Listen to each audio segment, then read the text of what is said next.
శాంతి 11/3/2025 సాకార ఈశ్వరీయ మధుర మహావాక్యాలు. మధురమైన పిల్లలారా, పిల్లలైన మిమ్ములను సుఖశాంతుల ప్రపంచానికి తీసుకెళ్లేందుకు బాబా వచ్చారు. శాంతి సుఖములు ఉండేది శాంతిధామము మరియు సుఖధామంలోనే. ప్రశ్న: ఈ యుద్ధ మైదానంలో మొట్టమొదట మాయ ఏ విషయంలో దాడి చేస్తుంది? జవాబు: నిశ్చయంపై, నమ్మకంపై దాడి చేస్తుంది. నడుస్తూ నడుస్తూ నిశ్చయాన్ని క్షీణింపచేస్తుంది. అందువలన ఓడిపోతారు. అందరి దుఃఖమును హరించి సుఖమునిచ్చువారే మనకు శ్రీమతమును ఇస్తున్నారు. ఆది మధ్య అంత్యాల జ్ఞానమును వినిపిస్తున్నారు అని పక్కా నిశ్చయం ఉంటే ఎప్పుడు మాయతో ఓడిపోరు. పాట: ఈ పాప ప్రపంచము నుండి దూరంగా తీసుకెళ్ళు. ఓం శాంతి. ఎక్కడికైనా తీసుకెళ్ళండి అని ఎవరిని అడుగుతున్నారు? ఎలా తీసుకెళ్ళాలి? ఈ విషయాలు ప్రపంచంలో ఎవ్వరికీ తెలియదు. బ్రాహ్మణకుల భూషణులైన మీకు కూడా నెంబర్ వారుగా తెలుసు. ఇతనిలో ఎవరు ప్రవేశించారో వారు తమ పరిచయాన్ని, తమ రచన యొక్క ఆది మధ్య అంత్యాల జ్ఞానమును వినిపిస్తున్నారో వారు అందరి దుఃఖమును హరించి అందరినీ సుఖదాతలుగా చేస్తున్నారు అని పిల్లలైనా మీకు తెలుసు. ఇదేమి క్రొత్త విషయం కాదు. తండ్రి కల్పకల్పము వస్తారు, అందరికీ శ్రీమతమునిస్తారు. ఈ తండ్రి కూడా అప్పటి వారే, మీరు కూడా అప్పటి వారే అని పిల్లలైనా మీకు నిశ్చయం ఉండాలి. పిల్లలను శాంతిధామానికి సుఖధామానికి తీసుకెళ్లేందుకు నేను వచ్చాను అని తండ్రి చెప్తున్నారు. కానీ మాయ నిశ్చయము చేసుకోనివ్వదు. సుఖధామానికి వెళుతూ ఉన్నప్పుడు మాయ ఓడిస్తుంది. ఇది యుద్ధ మైదానం. అది బాహుబల యుద్ధం, ఇది యోగ బల యుద్ధం. యోగ బలము చాలా ప్రసిద్ధమైనది. అందుకే అందరూ యోగము యోగము అని అంటూ ఉంటారు. మీరు ఈ యోగమును ఒక్కసారి మాత్రమే నేర్చుకుంటారు. వారు అనేక ప్రకారాలైన హఠయోగాలు నేర్చుకుంటారు. తండ్రి వచ్చి యోగం ఎలా నేర్పిస్తారో వారికి తెలియదు. వారు ప్రాచీన యోగాన్ని నేర్పించలేరు. ఆ తండ్రి ఇప్పుడు రాజయోగాన్ని నేర్పిస్తున్నారు అని పిల్లలైనా మీకు బాగా తెలుసు. ఆ తండ్రిని మీరు ఓ పతిత పావన రండి, సుఖశాంతులు ఉన్న చోటుకు తీసుకెళ్ళమని స్మృతి చేస్తారు. శాంతిధామము సుఖధామాలలో మాత్రమే విశ్రాంతి ఉంటుంది. దుఃఖధామంలో విశ్రాంతి ఎలా ఉంటుంది? విశ్రాంతి లేనందునే డ్రామా అనుసారం తండ్రి వస్తారు. దీనిని దుఃఖధామం అని అంటారు. ఇక్కడ దుఃఖమే దుఃఖముంది. దుఃఖ పర్వతాలు విరిగి పడనున్నాయి. భలే ఎంత ధనవంతులైనా ఎవరైనా ఏదో ఒక దుఃఖం తప్పకుండా ఉంటుంది. మనము మధురమైన తండ్రి జతలో కూర్చొని ఉన్నాము అని, ఆ తండ్రి ఇప్పుడు వచ్చారు అని పిల్లలైనా మీకు తెలుసు. ఇప్పుడు మీకు డ్రామా రహస్యం కూడా తెలుసు. తండ్రి ఇప్పుడు ఆత్మలైన మనలను తన వెంట తీసుకెళ్లేందుకు వచ్చి ఉన్నారు. ఆయన మన తండ్రి కనుక ఆత్మలైన మనకు చెప్తున్నారు, ఆత్మలు పరమాత్మ చాలా కాలం వేరుగా ఉన్నారు అనే గాయనం కూడా వారికే ఉంది.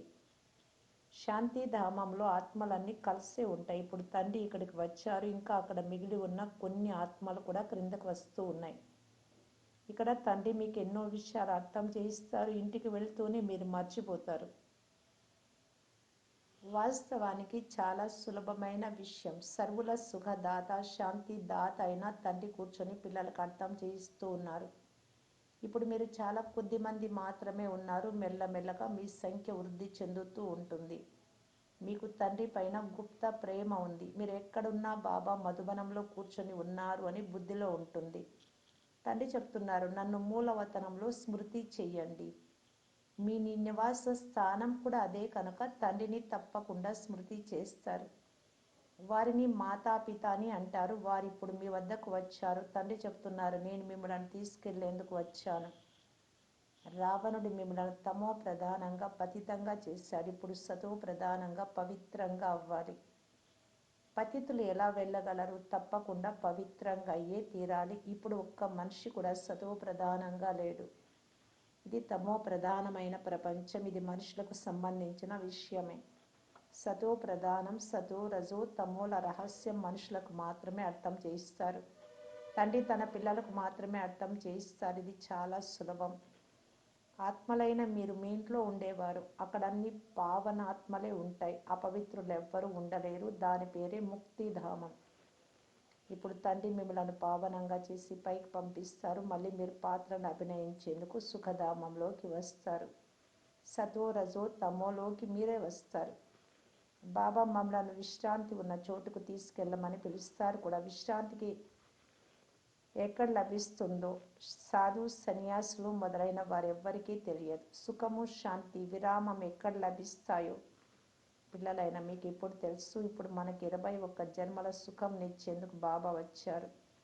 చివరిలో వచ్చే వారందరికీ ముక్తినిచ్చేందుకు వచ్చారు. ఆలస్యంగా వచ్చే వారి పాత్ర కొద్దిగానే ఉంటుంది.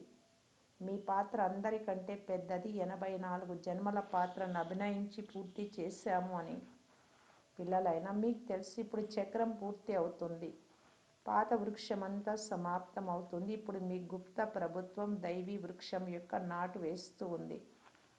వారు అడవి మొక్కలను నాటుతూ ఉంటారు. ఇక్కడ తండ్రి మనలను ముళ్లను మార్చి దైవీ పుష్పాల వృక్షాలుగా తయారు చేస్తున్నారు. అది ప్రభుత్వమే, ఇది ప్రభుత్వమే, కానీ ఇది గుప్తం. ఆ ప్రభుత్వం ఏం చేస్తోంది, ఈ ప్రభుత్వం ఏం చేస్తోందో తేడా ఎంత ఉందో గమనించండి. వారికి కొంచెం కూడా అర్థం కాదు. వృక్షాల మొక్కలు నాటుతూ ఉంటారు. అడవి వృక్షాలు అనేక ప్రకారాలు ఉంటాయి. ఒక్కొక్కరు ఒక్కొక్క రకం నాటు వేస్తారు. ఇప్పుడు పిల్లలైన మిమ్మల్ని మళ్ళీ దేవతలుగా చేస్తున్నారు. మీరు సతో ప్రధాన దేవతలుగా ఉండేవారు. 84 జన్మల చక్రమును చుట్టుకొని తమో ప్రధానంగా అయ్యారు. ఎవరు కూడా సదా సతో ప్రధానంగా ఉండడం జరగదు. ప్రతి వస్తువు క్రొత్తది నుండి పాతదిగా అయి తీరాలి. మీరు 24 క్యారెట్ల బంగారంగా ఉండేవారు. ఇప్పుడు 9 క్యారెట్ల బంగారు నగలుగా అయ్యారు. మళ్ళీ 24 క్యారెట్ల బంగారుగా అవ్వాలి. ఈ విధంగా ఆత్మలే తయారవుతాయి కదా. బంగారు ఎలా ఉంటుందో నగలు కూడా అలాగే ఉంటాయి. ఇప్పుడు అందరూ నల్లగా అపవిత్రులుగా అయ్యారు. గౌరవప్రదంగా ఉండేందుకు నలుపు అని అనకుండా శ్యామ్ అని అనేశారు. ఆత్మ సతో ప్రధానంగా పవిత్రంగా ఉండేది. ఆత్మలో ఆ తర్వాత ఎంత మైల ఏర్పడింది. ఇప్పుడు మళ్ళీ పవిత్రంగా అయ్యేందుకు బాబా యుక్తులు కూడా తెలుపుతూ ఉన్నారు. ఇది యోగాగ్ని. దీని ద్వారానే మీలోని మలినం తొలగిపోతుంది. తండ్రిని స్మృతి చెయ్యాలి. నన్ను ఈ విధంగా స్మృతి చేయమని తండ్రి స్వయంగా చెప్తున్నారు. నేను పతిత పావనుడను. మిమ్మల్ని అనేక సార్లు నేను పతితము నుండి పావనంగా చేశాను. ఇది కూడా ముందు మీకు తెలియదు. ఈరోజు మేము పతితులుగా ఉన్నాము, రేపు మళ్ళీ పావనంగా అవుతామని ఇప్పుడు మీకు అర్థమైంది. వారు కల్ప ఆయుష్ను లక్షల సంవత్సరాలు అని వ్రాసి మానవులను గాఢాంధకారంలో పడేశారు. తండ్రి వచ్చి అన్ని విషయాలు బాగా అర్థం చేస్తూ ఉన్నారు. మమ్మలను చదివించేది జ్ఞాన సాగరులు, పతిత పావనులు, సర్వుల సద్గతి దాత అని పిల్లలైనా మీకు తెలుసు. మనుషులు భక్తి మార్గంలో అందరినీ కలిపేస్తారు. అంతా కలగా పులగం చేసేశారు. ఎవరు ఏం నేర్పిస్తే దానిని కంఠస్థం చేసేశారు.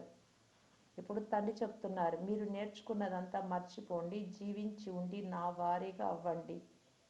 గృహస్థ వ్యవహారంలో ఉంటూ యుక్తిగా నడుచుకోండి. ఒక్క తండ్రిని మాత్రమే స్మృతి చేయాలి. వారిది హఠయోగము, మీరు రాజయోగులు. ఇంట్లో వారికి కూడా ఈ శిక్షణనివ్వాలి.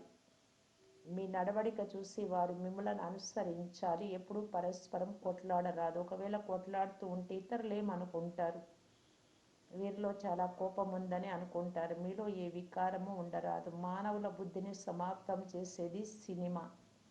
అది ఒక నరకం వంటిది. అక్కడికి వెళ్తూనే బుద్ధి సమాప్తం అయిపోతుంది. ప్రపంచంలో ఎంతో మురికి, అపవిత్రత ఉంది. ఒకవైపు ప్రభుత్వం 18 సంవత్సరాల లోపల ఎవరు వివాహం చేసుకోరాదు అని చట్టం చేస్తుంది. అయినా చట్ట విరుద్ధంగా అనేక వివాహాలు జరుగుతూ ఉంటాయి. శంకలో బిడ్డలను కూడా ఒళ్ళో కూర్చోబెట్టుకొని వివాహం చేస్తూ ఉంటారు. అంటే చిన్న పిల్లలను కూడా వివాహం జరుగుతూ ఉంది. ఇప్పుడు బాబా మిమ్మల్ని చీచి ప్రపంచం నుండి తీసుకెళ్తారు అని పిల్లలైనా మీకు తెలుసు.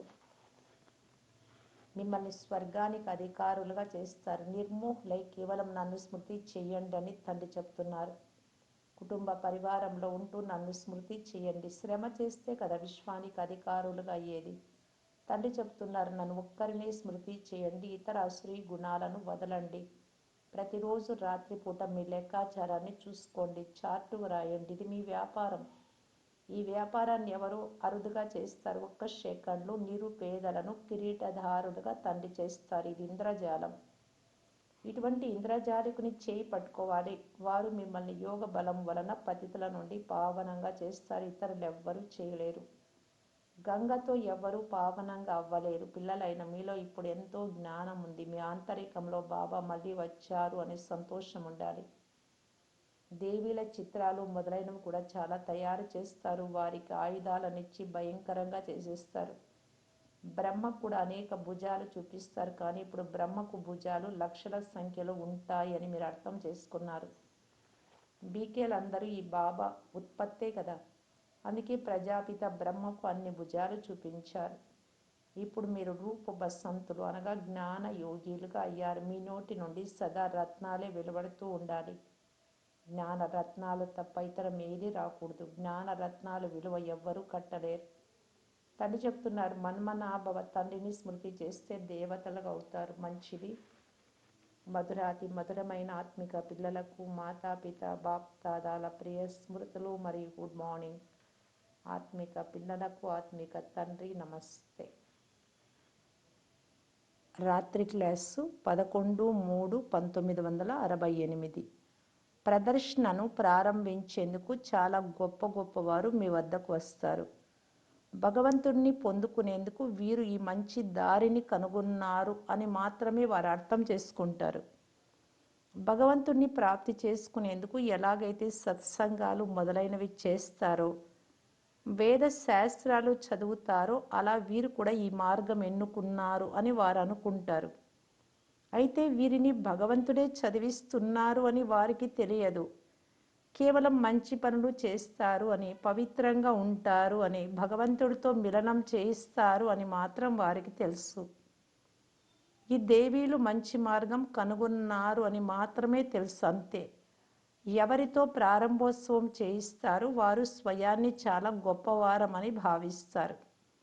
కొంతమంది గొప్పవారు ఈ బాబా ఎవరో మహాపురుషుడు అని వారిని కలుసుకోవాలని అనుకుంటారు. మొదట ఫారం నింపి పంపండి అని బాబా చెప్తారు. మొదట పిల్లలైన మీరు వారికి తండ్రి పరిచయంను పూర్తిగా ఇవ్వండి. పరిచయం లేకుండా వచ్చి ఏం చేస్తారు? మొదట పూర్తి నిశ్చయం ఉంటేనే శివబాబాతో కలుసుకోగలరు. పరిచయం లేకుంటే కలుసుకొని ఏం చేస్తారు? కొంతమంది ధనవంతులు వచ్చి వీరికి ఏమైనా ఇవ్వాలని అనుకుంటారు. కొంతమంది పేదవారు ₹1 మాత్రమే ఇస్తారు. ధనవంతులైతే ₹100 ఇస్తారు. పేదవారి ₹1 విలువైనది. ధనవంతులైతే స్మృతి యాత్రలో యథార్థ రీతిగా ఉండలేరు. వారు ఆత్మ అభిమానులుగా అవ్వలేరు. మొదట పతితుల నుండి పావనంగా ఎలా అవ్వాలో వారికి వ్రాసి ఇవ్వండి. తమో ప్రధానం నుండి సతో ప్రధానంగా అవ్వాలి. ఇందులో ప్రేరణ మొదలైన విషయాలు ఏవీ లేవు. నన్ను ఒక్కరినే స్మృతి చేస్తే తృప్పు వదిలిపోతుంది అని తండ్రి చెప్తున్నారు. ప్రదర్శనలు మొదలైనవి చూడడానికి వస్తారు. 2-3 సార్లు వచ్చి అర్థం చేసుకుంటే వారికి బాణం తగిలింది అని, దేవతా ధర్మానికి చెందిన వారు అని, భక్తి బాగా చేశారని అర్థం చేసుకోవాలి. కొంతమందికి జ్ఞానం బాగుంటుంది కానీ లక్ష్యమును పట్టుకోకుంటే వారు దేనికి పనికి వస్తారు? డ్రామా నడుస్తూనే ఉంటుంది అని పిల్లలైనా మీకు తెలుసు. ఏమి జరుగుతూ ఉందో అదంతా బుద్ధిలో అర్థం చేసుకోగలరు. మీ బుద్ధిలో చక్రం తిరుగుతూనే ఉంటుంది, రిపీట్ అవుతూనే ఉంటుంది. ఇంతకుముందు ఎవరు ఏం చేశారు మళ్ళీ అదే చేస్తారు. తండ్రి ఎవరి నుండి అయినా తీసుకోవడము, తీసుకోకపోవడం వారి చేతిలో ఉంది. భలే ఇప్పుడు సెంటర్లు మొదలైనవి ప్రారంభిస్తారు. ధనము పనికి వస్తుంది. మీ ప్రభావం వెలువడినప్పుడు ధనమేం చేసుకుంటారు? ముఖ్యమైనది పతితుల నుండి పావనంగా అవ్వడం. అది చాలా కష్టం. ఇందులో లగ్నం అయిపోవాలి.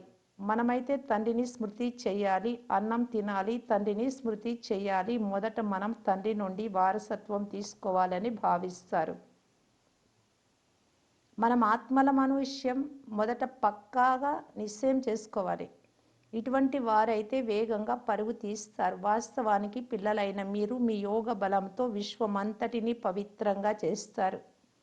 కనుక పిల్లలకి ఎంత నశ ఉండాలి? ముఖ్యమైనది పవిత్రత. ఇక్కడ చదివిస్తారు. పవిత్రంగా కూడా అవ్వాల్సి వస్తుంది. స్వచ్ఛంగా కూడా ఉండాలి. లోపల ఇంకా ఏ విషయము గుర్తు ఉండరాదు. అశరీరీ భవాని పిల్లలకు అర్థం చేయించబడుతుంది. ఇక్కడికి మీరు పాత్రను అభినయించేందుకు వచ్చారు. అందరూ ఎవరి పాత్ర వారు చేసే తీరాలి. ఈ జ్ఞానం బుద్ధిలో ఉండాలి. మెట్ల చిత్రంపై కూడా మీరు అర్థం చేయించవచ్చు. రావణ రాజ్యం పతితము, రామరాజ్యం పావనం. పతితుల నుండి మళ్ళీ పావనంగా ఎలా అవ్వాలి, ఇటువంటి విషయాలలో రమిస్తూ ఉండాలి. దీనినే విచార సాగర మథనం అని అంటారు. 84 జన్మల చక్రం గుర్తుకు రావాలి. నన్ను స్మృతి చెయ్యండి అని తండ్రి చెప్తారు. ఇది ఆత్మిక యాత్ర. తండ్రి స్మృతి ద్వారా మాత్రమే వికర్మలు వినాశనం అవుతాయి. ఆ శారీరక యాత్రల ద్వారా ఇంకా వికర్మలు తయారవుతాయి. ఇది ఒక తాయెత్తు అని చెప్పండి. దీనిని అర్థం చేసుకుంటే అన్ని దుఃఖాలు దూరం అవుతాయి. దుఃఖం దూరం అయ్యేందుకే తాయెత్తు ధరిస్తారు. మంచిది. మధురాతి మధురమైన అపురూపమైన పిల్లలకు మాతాపిత బాప్ దాదాల ప్రియ స్మృతులు మరియు గుడ్ మార్నింగ్. ఆత్మిక పిల్లలకు ఆత్మిక తండ్రి నమస్తే. ధారణ కొరకు ముఖ్య సారం. ఫస్ట్ పాయింట్, నిర్మోహులుగా ఈ తండ్రిని స్మృతి చేయాలి. కుటుంబ పరివారంలో ఉంటూ విశ్వానికి యజమానిగా అయ్యేందుకు శ్రమ చేయాలి. అవగుణాలను వదులుతూ ఉండాలి. సెకండ్ పాయింట్, మీ నడవడిక ఎలా ఉండాలి అంటే వాటిని చూసి అందరూ మిమ్మలను అనుసరించాలి. ఆంతరికంలో ఏ వికారము ఉండరాదు. ఇది చెక్ చేసుకోవాలి. వరదానము, డబల్ సేవ ద్వారా అలౌకిక శక్తిని సాక్షాత్కారం చేయించే విశ్వ సేవాధారీ భవ. ఎలాగైతే తండ్రి స్వయమే విశ్వ సేవకులు, అలా మీరు కూడా తండ్రి సమానం విశ్వ సేవాధారులు. శరీరం ద్వారా స్థూలమైన సేవ చేస్తూ మనస్సు ద్వారా విశ్వాన్ని పరివర్తన చేసే సేవలో తత్పరులై ఉండండి. ఒకే సమయంలో శరీరము మరియు మనస్సుతో కలిపి సేవ జరగాలి. ఎవరైతే మనస మరియు కర్మన రెండు సేవలు జతలో చేస్తారో చూసేవారికి వారి ద్వారా ఇదేదో అలౌకిక శక్తి అనే అనుభవం అవుతుంది, లేక సాక్షాత్కారం అవుతుంది. అందువలన ఈ అభ్యాసాన్ని నిరంతరంగా మరియు న్యాచురల్గా చేసుకోండి. మనస సేవ కొరకు విశేషంగా ఏకాగ్రత యొక్క అభ్యాసాన్ని పెంచండి. స్లోగన్, సర్వుల పట్ల గుణగ్రాహకులుగా అవ్వండి.